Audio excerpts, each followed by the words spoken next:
Hello my dear lovely students, welcome back to my channel maths tech. आज हम बात करेंगे class 10 chapter number 3 pair of linear equation in two variables के बारे में, जिसमें एक्सरसाइज 3.1 के क्वेश्चन नंबर 4 को हम डिस्कस करेंगे, जिसका फर्स्ट पार्ट और सेकंड पार्ट। बट अगर अभी तक आपने मेरी क्लास एक्सरसाइज 3.1 के पहले के वीडियोज़ नहीं देखे हैं और उससे पहले इंट्रोडक्शन पार्ट नहीं देखा है तो प्लीज़ एक बार ज़रूर चेक कर लीजिएगा। और साथ ही साथ चैप्टर नंबर 1 और 2 के अगर वीडियोज़ आपने नहीं देखे हैं तो आपको लिंक सारी वीडियोज़ का प्लेलिस्ट का लिंक आपको डिस्क्रिप्शन बॉक्स में मिल जाएगा।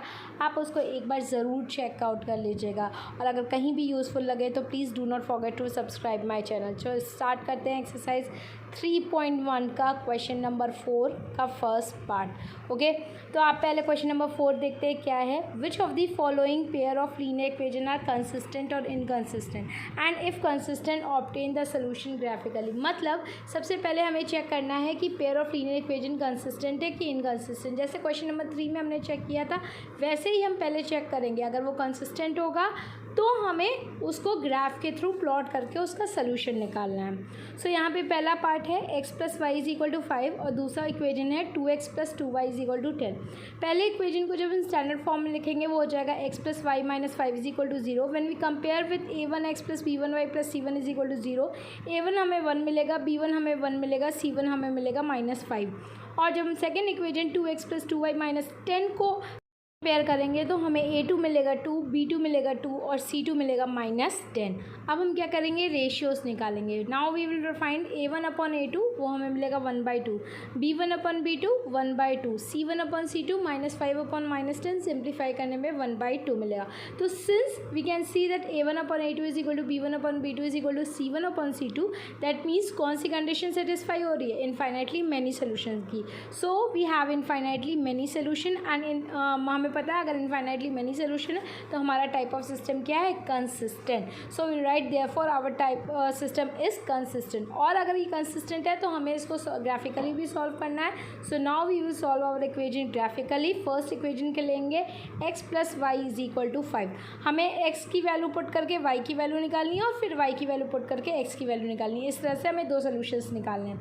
सबसे पहले हमने पुट किया x इज इक्वल टू 0। जब हम फर्स्ट इक्वेशन में x को 0 पुट करेंगे तो 0 plus Y is equal to 5, y की वैल्यू आ जाएगी 5। तो हमें पहला सोल्यूशन मिल गया फर्स्ट इक्वेशन के लिए, 0,5 is the solution. Now we will put y is equal to 0, x plus 0 is equal to 5, x की वैल्यू 5 आ गई। अब हमें सेकंड इक्वेशन फर्स्ट इक्वेशन के लिए सेकंड सोल्यूशन मिल गया, that is 5,0 is the solution. आप इस तरीके से जो रेड में बॉक्स बनाया उस तरह से बॉक्स को भी डिपिक्ट कर सकते हैं, बनाना ज़रूरी है जिससे पता चले कि x की क्या वैल्यू पे y क्या है। ओके, नाउ अब हम सेकंड इक्वेशन के लिए निकालेंगे दो solutions. 2x plus 2y is equal to 10। अगर हम पुट कर रहे हैं x इज इक्वल टू 0 तो 2 into 0 plus 2y is equal to 100, 10, 2y is equal to 10, y is equal to 10/2, that means y हमें मिल गया 5। मतलब x इज इक्वल टू 0 पे हमें y मिल गया 5। अब हम इसकी सेकेंड भी वैल्यू निकालेंगे क्योंकि हमें दो सोल्यूशन चाहिए मिनिमम लाइन ड्रॉ करने के लिए।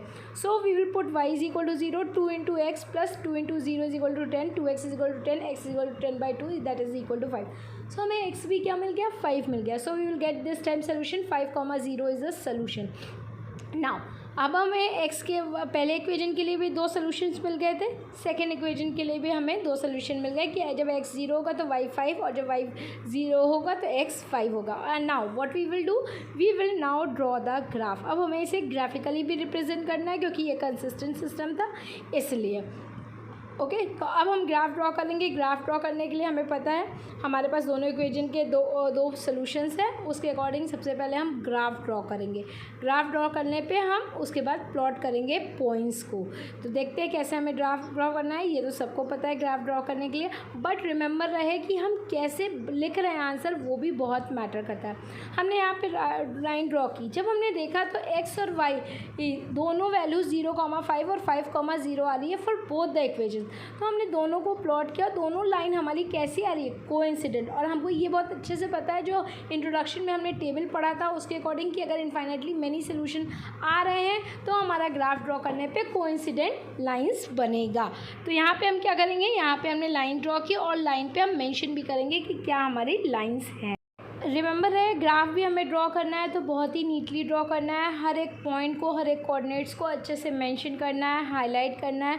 और हमारी जो लाइन ड्रॉ हो रही है उसमें अगर जैसे यहाँ पे तो कोइंसिडेंट थी, तो दोनों ही एक ही लाइन दोनों इक्वेशन को रिप्रेजेंट कर रही थी। और बस हमारा इसके साथ हमारा क्वेश्चन और इसके साथ हमारा क्वेश्चन नंबर 4 का फर्स्ट पार्ट कंप्लीट होता है। अब हम इसके बाद सेकंड पार्ट के लिए चलते हैं। बट रिमेंबर है, आंसर राइटिंग बहुत इंपॉर्टेंट है, कैसे लिखना है। सेकंड क्वेश्चन में पार्ट में दिया है x minus Y is equal to 8 and 3x minus 3y is equal to 16।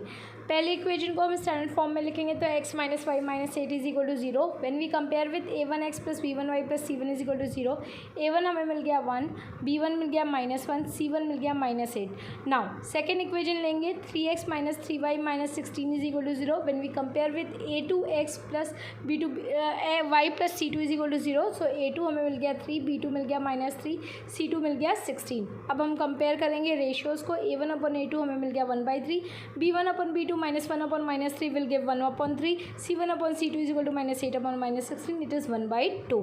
तो अगर हम लोग देखें तो हमें a1 upon a2 is equal to b1 upon b2 मिल रहा है, बट c1 upon c2 नहीं मिल रहा है इक्वल, क्योंकि वहाँ पे 1/3 आ रहा था और यहाँ पे 1/2 आ रहा है। So what we will write, since a1 upon a2 is equal to b1 upon b2 but not equal to c1 upon c2, so in that case we have no solution. And in no solution के case में हमारा system क्या होता है, inconsistent. So write therefore our system is inconsistent. और हमको पता है कि क्वेश्चन में दिया है कि अगर हमारा टाइप ऑफ सिस्टम कंसिस्टेंट आएगा तब हमें उसे ग्राफिकली रिप्रेजेंट करना है, और नहीं तो हमारा आंसर यहीं पे कंप्लीट हो जाएगा। नेक्स्ट वीडियो में हम लोग एक्सरसाइज 3.1 का क्वेश्चन नंबर 4 का बचे हुए पार्ट्स करेंगे। और आप अगर अभी आपको मेरी आज की वीडियो कोई थोड़ी भी यूज़फुल मिली हो, लगी हो, हेल्पफुल लगी हो, तो please do not forget to subscribe my channel. और आप बेल आइकन को प्रेस करना मत भूलिएगा, जिससे आपको आने वाली वीडियोज़ की नोटिफिकेशन मिलते रहें। साथ ही साथ अगर आपको वीडियो पसंद आई तो एक लाइक बटन को पे क्लिक करना मत भूलिएगा, उससे एक मोटिवेशन मिलता है। और साथ ही साथ आप अपने फ्रेंड्स को भी इस चैनल के बारे में डिस्कस करके बता सकते हैं, जिससे आपको आगे आपको भी और आपके फ्रेंड्स को भी एक हेल्प मिल सके। फिर मिलते हैं नेक्स्ट वीडियो में। Till then take care, bye bye and all the best my dear lovely students. Thank you so much.